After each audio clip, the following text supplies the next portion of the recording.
देखिए आज motor vehicle act का अध्याय 14 देखेंगे, थोड़ा-सा बचा है। सेक्शन 211 ये फीसों के बारे में है कि फीस की जो है उद्घरण कैसे किया जाएगा, फीस उद्घृत करने की शक्ति। हालाँकि कोई प्रक्रिया वगैरह इसमें नहीं दी गई कि कैसे फीस उद्घृत की जाएगी, बस बताया है कि फीस उद्घरण करने की शक्ति। ये कहता है ऐसे किसी नियम में जिसे केंद्र सरकार या राज्य सरकार इस अधिनियम के अधीन बनाने के लिए सशक्त है। आवेदनों, दस्तावेजों के संशोधनों, प्रमाण पत्र, अनुज्ञप्ति, परमिट दिए जाने, परीक्षणों, पृष्ठांकन, बैजों, प्लेटों, प्रति हस्ताक्षरों, प्राधिकरण, आंकड़ों अथवा दस्तावेजों या आदेशों की प्रतियां दिए जाने के संबंध में तथा ऐसे किसी अन्य प्रयोजन या बात के लिए जिसके लिए अधिकारियों या प्राधिकारी द्वारा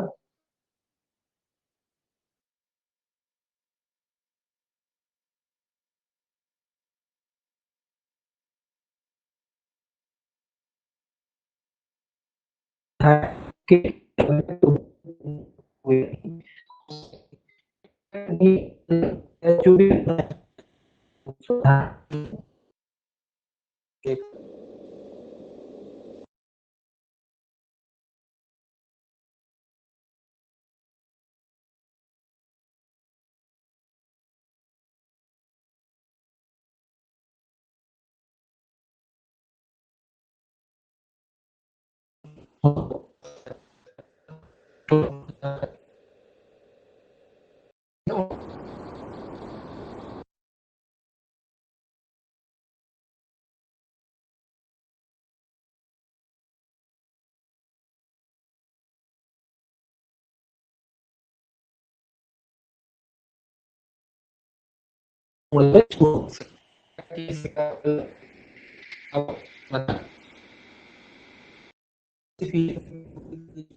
निम्नलिखित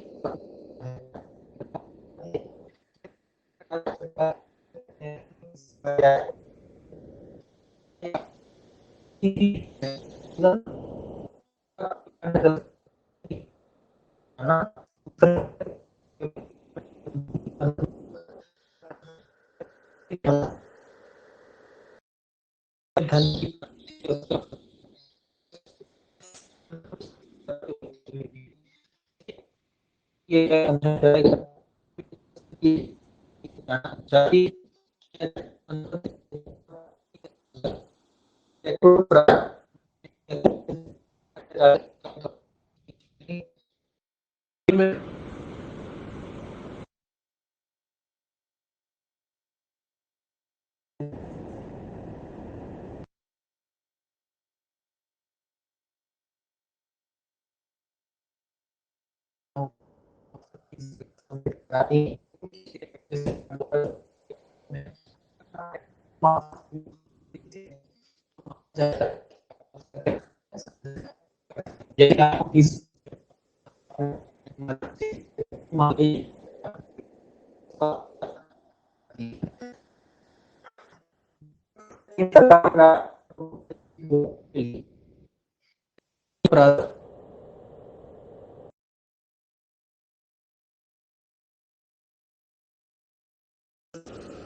और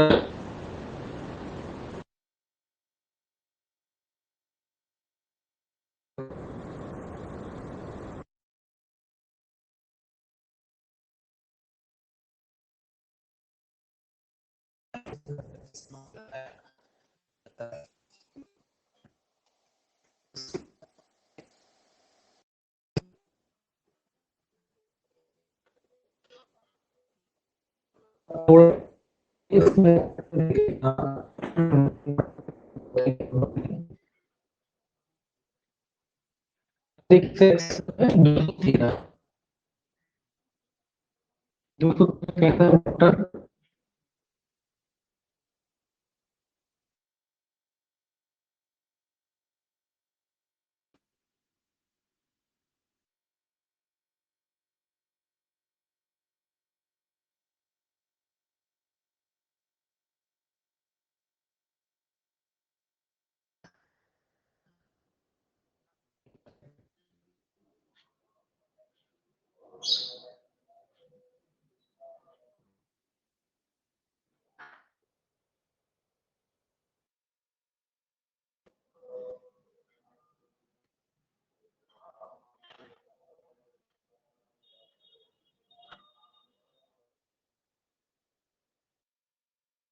प्राधिकारियों की नियुक्ति से संबंधित है। ये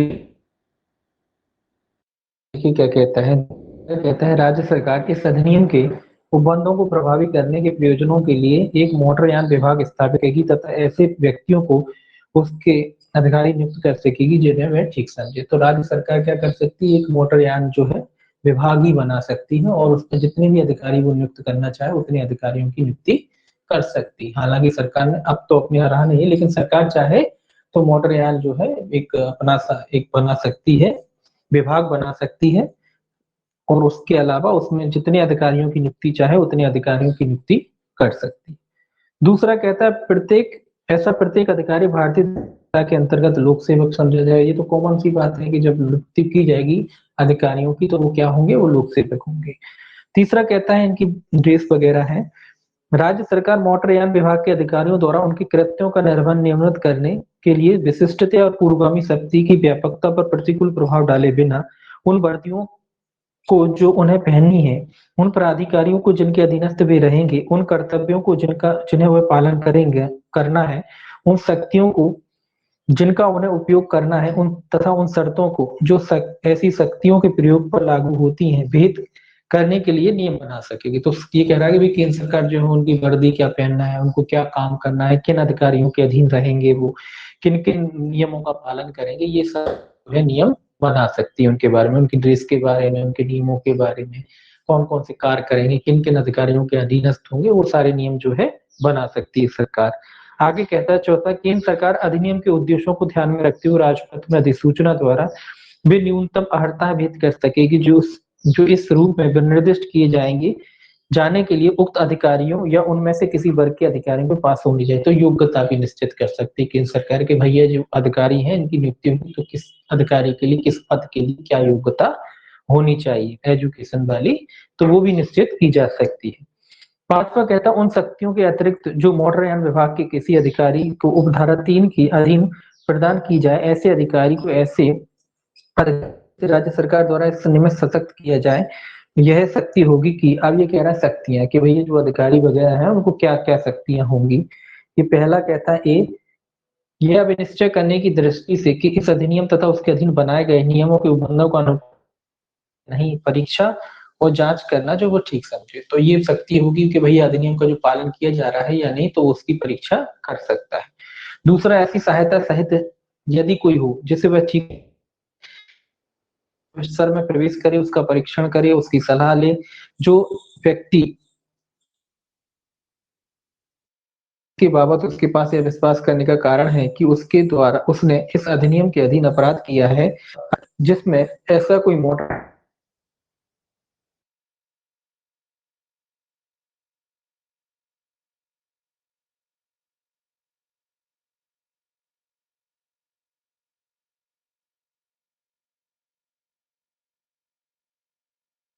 राशि वगैरह लेना कि ऐसी कोई तलाशी राशि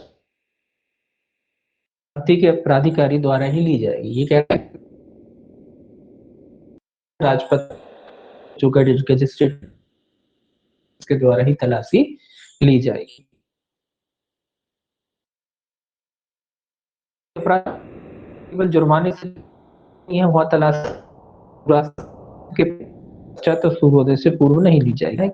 ये क्या कह रहा है दूसरा, कि अगर कोई अपराध कैसा है,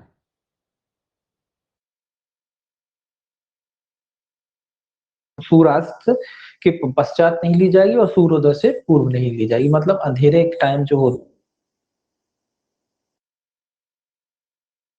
टाइम जो है जब नहीं होती है उस समय ली जाएगी। अगला संबंधित राजपुना वारंट की जाती है वहां यह और अपने ठीक ऊपर गई अगर वारला से ली, वो भी अधिकारी बंद करे ले नहीं पाया, वो क्या वजह थी ना, तो वो सारे कारण वो उसको लिखबद्ध करने पड़ेंगे और उसको रिपोर्ट बना करके अपने वरिष्ठ अधिकारी को भेजनी पड़ेगी। तीसरा कहता है किसी व्यक्ति की परीक्षा करे और ऐसा कोई रजिस्टर या अन्य दस्तावेज अधिनियम के अनुसरण में रखा जाता है या रखी जाती है पेश करने की अपेक्षा करे और मौके पर या अन्यथा किसी व्यक्ति के कथन ले को कार्यान्वित करने के लिए आवश्यक समझी जाए। तो ये नॉर्मल सी शक्तियां हैं, कोई भी दस्तावेज रजिस्टर वगैरह है उसका निरीक्षण वगैरह कर सकता है, जो इस अधिनियम से जुड़े हुए हैं उनकी परीक्षा वगैरह वो चाहे तो कर सकता है। अगला कहता है कि ऐसे रजिस्टर में या उनके भागों की प्रतिलिपि जिन्हें वैसे अधिनियम के अधीन उस अपराध को बाबत सुसंगत समझ किए जाने का विश्वास करने का उसके पास कारण, तो जो दस्तावेज वगैरह है रजिस्टर वगैरह है उनको वो क्या कर सकता है, उनको अपनी कस्टडी में ले सकता है, जब्त कर सकता है, या उसका किसी भाग का उसे प्रिंट आउट चाहिए हो तो उसकी फोटो कॉपी वगैरह भी वो ले सकता है। अगला कहता है अधिनियम के अधीन किसी अपराध की बाबत अभियोजन प्रारंभ करने और किसी न्यायालय के समक्ष अपराधी की हाजिरी सुनिश्चित करने के लिए बंध पत्र ले, तो न्यायालय में उपस्थित होंगे आप, इसकी गारंटी के लिए वो बॉन्ड भी भरवा सकता है, बंध पत्र वगैरह भी भरवा सकता है। आगे कहता है ऐसी अन्य शक्तियों का प्रयोग जो भेद किया जाए, अन्य शक्तियां जो उसको सौंपी जाए इस अधिनियम के तहत उन शक्तियों का वो प्रयोग कर सकता है। आगे कहता है परंतु इस उपधारा के अधीन किसी भी व्यक्ति को ऐसे किसी प्रश्न का उत्तर देने या नहीं किया जाएगा जिसकी प्रवृत्ति उसको ही अपराध में फंसाने की। जैसे सीआरपीसी का ही प्रोविजन है कि किसी व्यक्ति को मजबूर नहीं किया जाएगा इसलिए गवाही देने के लिए कि वो उसको खुद को अपराध में फंसाती हो, तो ऐसा जबरन उससे कोई बयान नहीं जो उसको खुद को अपराध में फंसाता हो। छठवां कहता है दंड प्रक्रिया संहिता के उपबंध इस धारा के अधीन किसी तलाशी या अभिकरण के संबंध में यावत सख्त लागू होंगे। वही बात आ गई कि सीआरपीसी के जो प्रोविजन है वो यहाँ भी जैसे के तैसे लागू होंगे। किसी वारंट शरीफ कोई खास नहीं, तो कुल मिला के सीआरपीसी की जो प्रोविजन है जो तलाशी में लागू होते हैं वही होंगे।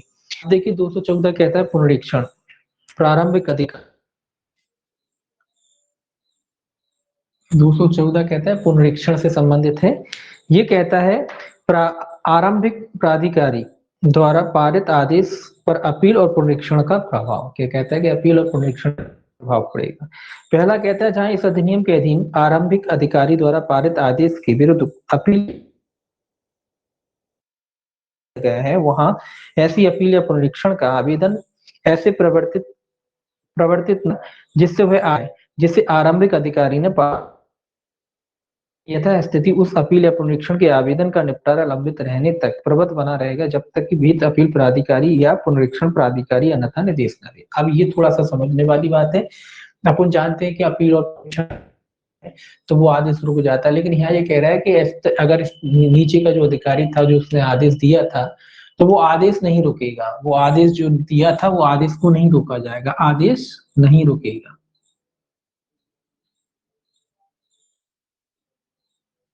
मतलब आदेश को नहीं रुकेगा या कह लीजिए आदेश को नहीं रोका जाएगा, है ना। आदेश को नहीं रोका जाएगा जब चाहे वो अपील में गया हो मामला, चाहे पुनरीक्षण में गया हो मामला, तो जो निचले अधिकारी ने जो आदेश दिया था वो आदेश को नहीं रोका जाएगा, वो आदेश क्रियान्वित ही बना रहेगा, है ना। तो आदेश को नहीं रोका जाएगा। हाँ, अन्यथा अगर अपील या पुनरीक्षण जो न्यायालय कह लीजिए या प्राधिकरण कह लीजिए, वो प्राधिकरण वगैरह ने अगर स्पेशली ऑर्डर ना दिया हो उस आदेश को रोकने का, अन्यथा अगर उसने रोकने का आदेश दिया तो ही रुकेगा, अन्यथा वो जो निचला आदेश है उसने जो आदेश किया है वो आदेश नहीं रुकेगा, आदेश कंटिन्यू बना रहेगा। फिर जो भी अपील या पुनरीक्षण में जो फैसला होगा उसके हिसाब से बाद में डिसाइड हो जाएगा। लेकिन आप कहो कि वो रुक जाएगा फिर अपील करने होगा फिर उसके बाद देखा जाएगा, ऐसा नहीं होगा। वो आदेश निरंतर परिवर्तन में बना रहेगा जो भी उसने आदेश दिया है। हाँ, अगर अपील और पुनरीक्षण जो प्राधिकारी है वो अगर आदेश दे देता है तो उस आदेश को रोका जाए, अन्यथा तो फिर रुकेगा, अन्यथा वो आदेश जो है चालू बना रहेगा, प्रवर्त बना रहेगा। कुल मिला के आदेश क्या बना रहेगा? प्रवर्त बना रहेगा।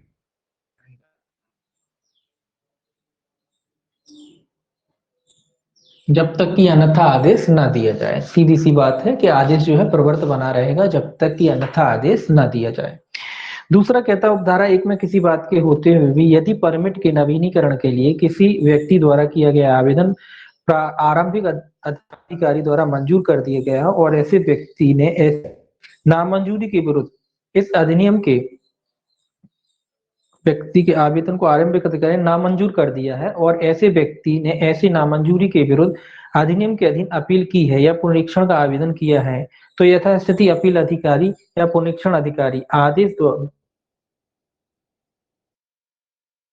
कि वह परमिट उसके विनिर्दिष्ट अवधि के समाप्त हो जाने पर तब तक के लिए विधिमान बना रहेगा जब तक अपील या पुनरीक्षण के आवेदन का निपटारा नहीं हो जाता। ये कह रहा है आवेदन का नामंजूर करना।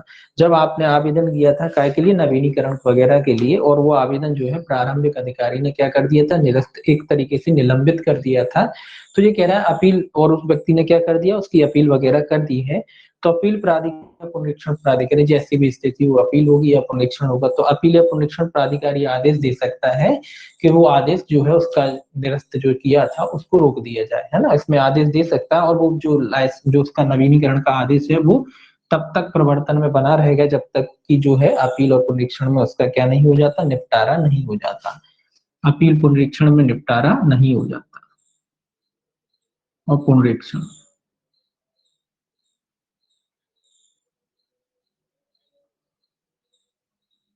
यहाँ क्या कह रहा है? अपील पुनरीक्षण में निपटारा नहीं हो जाता तब तक जो उसका उसका जो भी लाइसेंस वगैरह है वो क्या बना रहेगा? प्रवर्तन में बना रहेगा।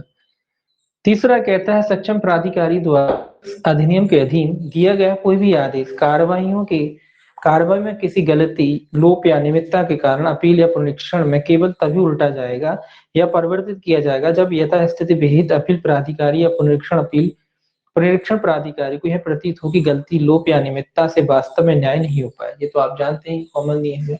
कोई भी आदेश वगैरह अपील या पुनरीक्षण में तभी उल्टा जाएगा गलती के कारण, जब ये लगता है कि भाई इस गलती या त्रुटि के कारण न्याय नहीं हो पाया, तभी आदेशों को उल्टा जाएगा, अन्यथा नहीं है। वो भी कब? जब गलती की बात होती है कि कोई गलती रह गया है या कोई त्रुटि रह गया है, और कोई त्रुटि या गलती इस प्रकार की है कि अगर वो रहती है तो सामने वाले व्यक्ति के साथ न्याय नहीं होगा, तभी वो आदेश को उल्टा जाएगा, अन्यथा उल्टा पलटा नहीं जाएगा। 215 कहता है सड़क सुरक्षा परिषद और समितियां। सड़क सुरक्षा परिषद और समितियां, ये भी हेडिंग थोड़ा सा याद रखें बस।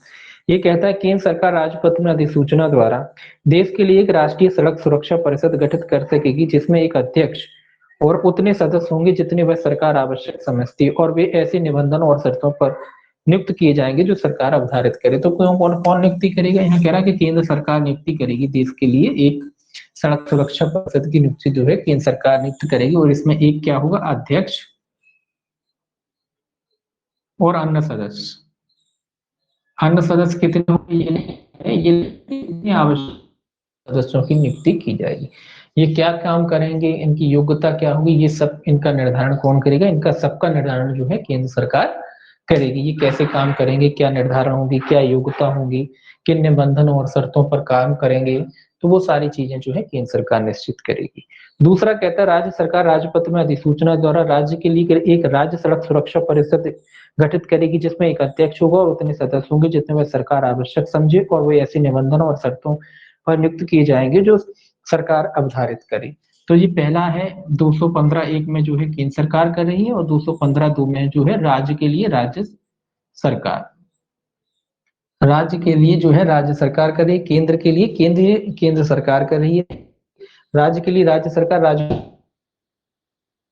सड़क सुरक्षा परिषद परिषद जो और ये क्या है? ये केंद्रीय केंद्रीय सरकार राष्ट्रीय सड़क सुरक्षा परिषद, ये राष्ट्रीय सुरक्षा परिषद है,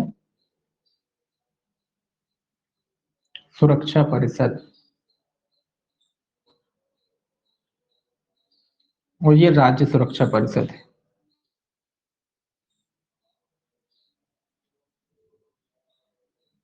तो राज्य के लिए राज्य सरकार स्थापित कर रही है, और जो राष्ट्र के लिए जो है तो केंद्र सरकार स्थापित। इसमें भी एक अध्यक्ष होंगे, उतने सदस्य होंगे जितने जो है राज्य सरकार आवश्यक समझे। इनकी योग्यता वगैरह है जो राज्य की, वो भी राज्य सरकार जो है राजपत्र में अधिसूचित है।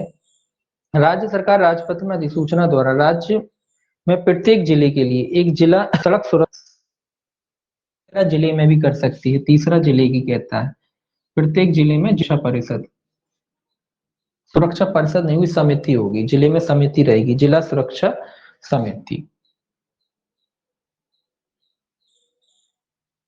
जिले में क्या बना सकती है राज्य सरकार? जिला सुरक्षा समिति। परिषद तो एक ही होगी, परिषद राज्य में होगी, और जिले में क्या बना सकती है? समितियां बना सकती हैं। सब जिला सुरक्षा समिति जो है राज्य सरकार राजपत्र में अधिसूचना द्वारा बना सकती है। इसमें भी एक अध्यक्ष होंगे और उतने सदस्य होंगे जितने आवश्यक समझे जाएं, और इनकी शर्तें वगैरह क्या होंगी वो भी राजपत्र में जो है अधिसूचित कर सकती। तो मोस्टली आप जिसका जो है सेक्शन जो है याद कर लें बस, और सेक्शन 215 1 2 और 3 जी क्लॉज याद कर लें। 215 1 में राष्ट्रीय है, 215 2 में जो है राज्य है, और 215 3 में है जिला समिति। बस इतना याद कर लें इसमें। चौथा कहता है, इस धारा में निर्दिष्ट निर्दिष्ट परिषदों और समितियां सड़क सुरक्षा कार्यक्रमों से संबंधित ऐसे कृत्यों का निर्वहन करेंगी जो यथास्थिति केंद्र सरकार या राज्य सरकार अधिनियम के उद्देश्यों को ध्यान में रखते हुए निर्दिष्ट करें। ये क्या कह रहा है? सुरक्षा चौथा कह रहा है कि सड़क सुरक्षा कार्यक्रमों से संबंधित जो भी निबंधन और कृत्य वगैरह होते हैं सड़कों से जुड़े हुए, वो इन सब, चूंकि ऊपर नाम में लगा है ये क्या कहते हैं राष्ट्रीय सुरक्षा परिषद, तो ये जो सुरक्षा वगैरह जो होती है उनकी, उनको देखना। इसमें लिखा है ना, परिषद समिति सड़क सुरक्षा कार्यक्रमों से संबंधित ऐसे कृत्यों का निर्वहन करेंगे जो यथार्थी केंद्र सरकार या राज्य सरकार अधिनियम के उद्देश्यों को ध्यान में रखते हुए निर्दिष्ट करे। कुल मिला के केंद्र और राज्य सरकार जैसी भी स्थिति, उनको जो कृत्य सौंपे जाते हैं सुरक्षा की दृष्टि से, सड़क की सुरक्षा की दृष्टि से, ये उन कृत्यों का क्या करेंगे, उन कार्यों का क्या करेंगे? निर्वहन करेंगी, पालन करेंगे। 215 एक कहता है, केंद्र सरकार और राज्य सरकार द्वारा शक्तियों के प्रत्यायोजन की शक्ति। तो प्रत्यायोजन तो खैर अपन ने नहीं पढ़ना। अब इसमें प्रत्यायोजन तो आप जानते हैं केंद्र सरकार है, राज्य सरकार है, अगर ये आवश्यक समझती हैं तो अपनी जो भी शक्तियां हैं किसी भी अन्य लोक सेवक को जो इनके अधीन आते हैं, केंद्र के हों चाहे वो राज्य के हों, उनको सौंप सकती हैं। इसमें थोड़ा सा जो देखिए क्या कहता है, एक कहता है केंद्र सरकार ऐसी शक्ति कृत्य को जो इस निमित्त अधिनियम द्वारा प्रदत्त किए जाए किसी लोक सेवक या लोक प्राधिकारी को प्रत्यायोजित कर सकती है। तो ये तो आप जानते ही हैं, केंद्र के हैं, केंद्र सरकार जिन भी जो भी लोक सेवक उसके अधीन आते हैं, और राज्य सरकार के अधीन जो भी लोक सेवक या लोक सेवक वगैरह या लोक प्राधिकारी आते हैं, उनको अपने कृत्यों का जो है क्या कर सकती? प्रत्यायोजन कर सकती, मतलब सौंप सकती। जिन शक्तियों का प्रयोग ये सरकारें करती हैं, उनमें से जो भी शक्तियां वो देना चाहे वो शक्तियां वो उन अधिकारियों को सौंप सकती हैं, या प्राधिकारी हो उनको सौंप सकती हैं। 215 बी इंपॉर्टेंट सेक्शन है, पूछा जाता है 215 का बी। ये कहता है राष्ट्रीय सड़क सुरक्षा बोर्ड, केवल इतना ही पूछा जाता है, राष्ट्रीय सड़क सुरक्षा बोर्ड।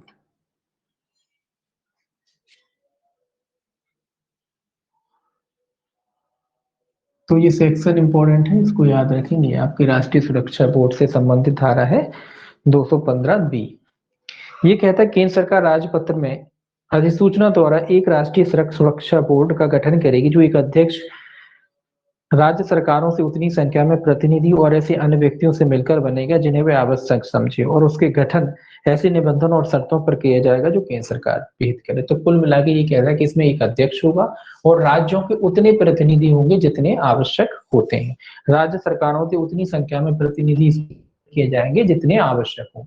तो एक अध्यक्ष हो जाएगा, और जितने राज्य हैं उनमें से जितने भी जो है केंद्र सरकार आवश्यक समझती है उतने पदाधिकारियों को वो नियुक्त कर सकती है। जैसे कि मान लो एक अध्यक्ष हो गया, और राज्य केंद्र सरकार चाहे तो कह सकती कि भैया हर राज्य का एक एक या दो दो प्रतिनिधि इसमें शामिल होगा, तो उस हिसाब से जितने राज्य उतने प्रतिनिधि फिर उसमें शामिल जाएंगे।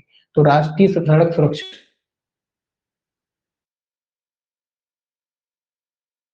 राष्ट्रीय लगाना तो केंद्र ही करेगा, इसमें होगा एक सदस्य, दो सदस्य, 5 सदस्य, जितने भी आवश्यक हो उतने सदस्य उसमें होंगे राज्यों की तरफ से। दूसरा कहता है राष्ट्रीय बोर्ड सड़क सुरक्षा और यातायात प्रबंधन से संबंधित सभी पहलुओं पर यथा स्थिति केंद्र सरकार या राज्य सरकार को सलाह देना और उसके अंतर्गत निम्नलिखित किंतु उन सब तक समित तक सीमित नहीं होंगे। तो ये कह रहा है इनका काम क्या है, इनका काम है केंद्र और राज्य सरकार को जो भी वगैरह है उनके बारे में सलाह वगैरह देना। और नीचे कुछ कार्य लिखे हैं, लेकिन वो कह रहा है कि इन कार्यों तक ही सीमित नहीं होगा, और भी सलाह जो है उचित होती है वो उन सलाह को भी दे सकता है। ये तो कुछ सलाह उदाहरण के लिए उन्होंने दे रखी है, इनके अलावा भी अन्य जो सलाह वो देना चाहे वो अन्य सलाह भी दे सकता है, जो भी इनसे जुड़े हुए मार्गों से जुड़े हुए। पहला कहता है मोटर यानों सुरक्षा और पथ का डिजाइन वजन सन्निर्माण विनिर्माण प्रक्रिया प्रचालन और अनुरक्षण के मानक के डिजाइन सुरक्षा क्या पैमाने वगैरह होंगे उनके बारे में।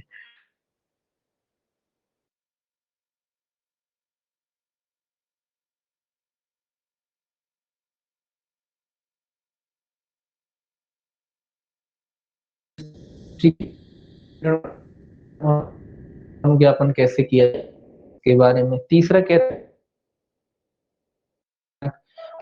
है वगैरह कंट्रोलिंग वगैरह कैसे की जाए उसके बारे में। सड़क परिवहन परिस्थिति की संरचना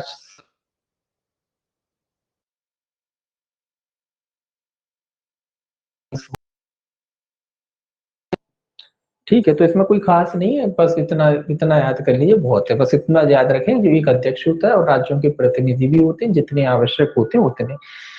215 सी में केंद्र सरकार के नियम बनाने की शक्ति, ये अपन ने देखना नहीं है। और 216 में कठिनाइयां दूर करने की शक्ति है, ये भी केंद्र सरकार करेगी, ये भी अपन ने नहीं देखना है। कठिनाइयां जो है 3 वर्ष के भीतर जो है केंद्र सरकार दूर करने की कोशिश करेगी। इस अधिनियम से संबंधित जो भी कठिनाइयां वगैरह आती हैं 3 वर्ष के भीतर जो है केंद्र सरकार उसको दूर करने की कोशिश करेगी। तो 215 जो है सी इसमें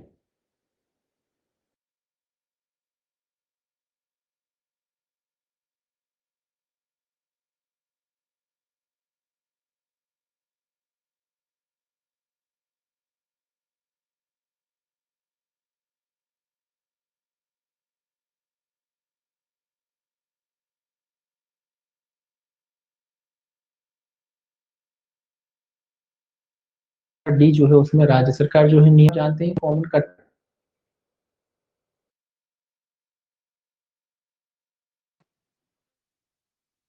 देखिए तो 219 217 में क्या किया गया, दो होता है। किसके बाद जो लास्ट है 217 ए, ये कहता है मोटर यान अधिनियम 1939 के अधीन अनु परमिट रजिस्ट्री विनीकरण तो थोड़ा सा कहता है धारा 217 एक द्वारा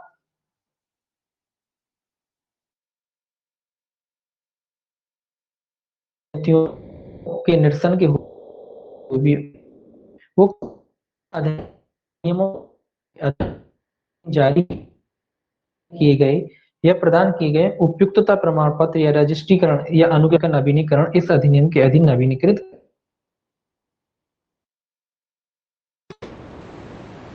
नियम के तहत जो भी रजिस्ट्रेशन वगैरह किए थे, जो भी आपको लाइसेंस वगैरह दिए गए थे, वो पहले नवीनीकरण किया जा सकता है। नियम जो मॉडल के तहत माती अनुज्ञप्ति धारण अब उसका नवीनीकरण है 1988 वाला, उसके अधीन उसका क्या किया जा सकता है, मतलब वो वैलिड रहेंगे, कुल मिला के वो वैलिड रहेंगे। और अब नवीनीकरण की बात आएगी तो इस अधिनियम के तहत उनका जो है नवीनीकरण वगैरह किया जा सकता है। ठीक है, बस इतना ही है इसमें, ये पूरा खत्म है, इतना ही है। बाकी 8:30 वाला बैच देखेंगे। अब इसमें तो वाला बैच तो अब खत्म ही है पूरा, ये वाला बैच ही खत्म। उसके बाद अब 8:30 बजे देखेंगे, देखते हैं नेटवर्क कैसा रहता है, 8:30 बजे देखते हैं। चलिए।